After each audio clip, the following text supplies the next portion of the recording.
DLMI baki abun magana. A rayuwa ana gaba muko muna ta baya. Garinmu ne, kasarmu ne, jiharmu ne a fari. Garinmu ne muke barin shi duk saboda yanci. Ba uwa gare mu kana ba uba gare mu. Ba mutan garinmu wanda za su taimake mu. Dukkanin su mun rasa su dan muna bala'i. Ku dubi zahiri a dabba mun fike misali. A zahiri ku dubi rayuwar da ke da yanci. Ku dubi rayuwar da za a ce kana da yanci. A dubi dukkanin ilahirin mutan kasar nan. Ina kira da gwamnatin da ke cikin kasar nan, da dukkanin ilahirin da zai faɗa a jishi. Muna kira a taimake mu dan muna bala'i. Ku dubi rayuwar mutum fa sai ka ce ta dabba. A ce mutum 700 suna bala'i. Ana kashe uwa, a kashe ɗa, a kashe jika. Ana kashe mutum a ɗauke wa, a ɗauke ɗansa. Kana ana kashe mazan da ke cikin garin. Ana kashe mazan da gobe su suke da mulki, amma suna barin garin su duk saboda yanci. Ilahu ka ganin da kanka su suke da mulki, su suke da izinin da za su ce a daina. A ɗauke ɗan adam kamar a ce a ɗauke dabba. Kana a ce ka bada ɗan taro, ka bada sisi. Kana a ce ka kai kuɗin da kai gare ka babu. Ilahu kai yake da rayuwa, kake da mulki. Kai kake ganin su dukkanin su sun tsane mu.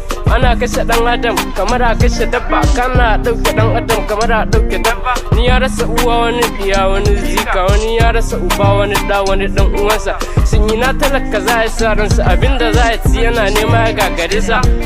A samar a kasarsa amma an gaza a basa. Ga masu arzikin amma ba su taimakonsa, ba su taimakonsa sai dai in ya rasa ransa.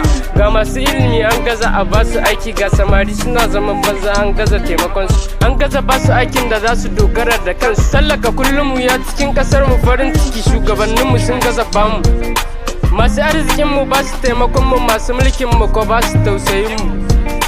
Talaka kullum ya kwam cikin firgici, ya tashi cikin kunci. Ku kokon walwala ku farga cikin kanshi. Ku tuku sha ba ruwan ku da talaka ke ciki. Najeriya ana gaba amma muna ta baya. Son zuciya da hasada ya hana ci gaban mu. Dan uwa bai san ya ga ci gaban dan uwansa. Hasada ta sa muna kyamatar junan mu. Ina kira ga yan uwa musulmi ya kirista, ga dukkan ɗan ƙasa ta mai son ya ga ci gabanta. Ga dukkan yara har manya, maza har mata. Ga dukkan mai kuɗi, mai mulki har mai sarauta. Mu taimaki dukkan talaka wanda ke bukata.